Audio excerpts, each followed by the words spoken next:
Moja kati ya taifa ambalo limeshafuzu katika michuano ya kombe la dunia na taifa pekee kutoka barani Ulaya ambalo mpaka hivi sasa limefuzu katika kombe la dunia ni taifa la Uingereza.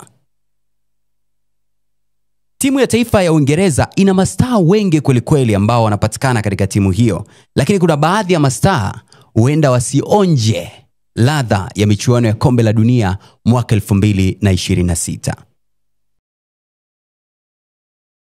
Michuano ya kombe la dunia mwaka 2026 itafanyika katika nchi 3 ambazo zitakuwa wenyeji wa michuano hiyo.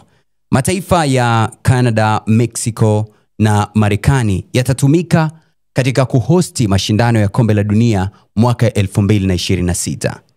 Mataifa kadhaa yameshajihakikishia nafasi ya kuweza kushiriki katika michuano hiyo, ikiwemo mataifa wenyeji wa michuano hiyo ambayo ni Canada, Mexico na Marekani. Hapa barani Afrika tayari kuna mataifa yameshajihakikishia nafasi ya kuweza kushiriki katika michuano hiyo ya kombe la dunia mwaka 2026. Huku nikitaja mataifa hayo kwa haraka ambayo ni taifa la Ghana, taifa la Ivory Coast, taifa la Senegal, taifa la Cape Verde, taifa la Algeria, taifa la Afrika Kusini, taifa la Tunisia, bila kusahau taifa la Misri. Lakini kwa upande wa pale barani Ulaya, taifa pekee ambalo limefanikiwa kuweza kufuzu katika michuano hiyo ni taifa la England pekee mpaka hivi sasa.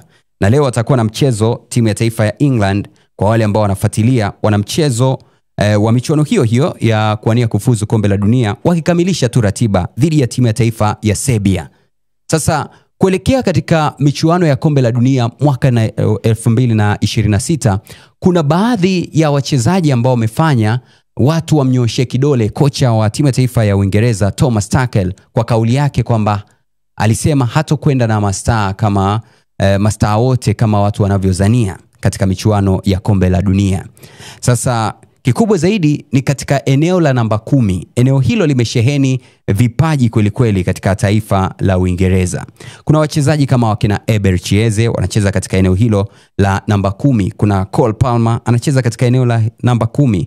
Kuna wachezaji wengine kama Morgan Rogers wanacheza katika eneo la namba 10, lakini pia kuna Gibbs White anacheza katika eneo hilo la namba 10. Bila kumsahau mtu kama Jude Bellingham anacheza katika eneo hilo la namba 10. Usimsahau pia Phil Foden anacheza katika eneo hilo la namba 10. Sasa wachezaji wote hao ukiwaangalia ni wachezaji wazuri, lakini kwa upande wa kocha Thomas Tuchel anasema hawezi kwenda na wachezaji 5 katika eneo la namba 10.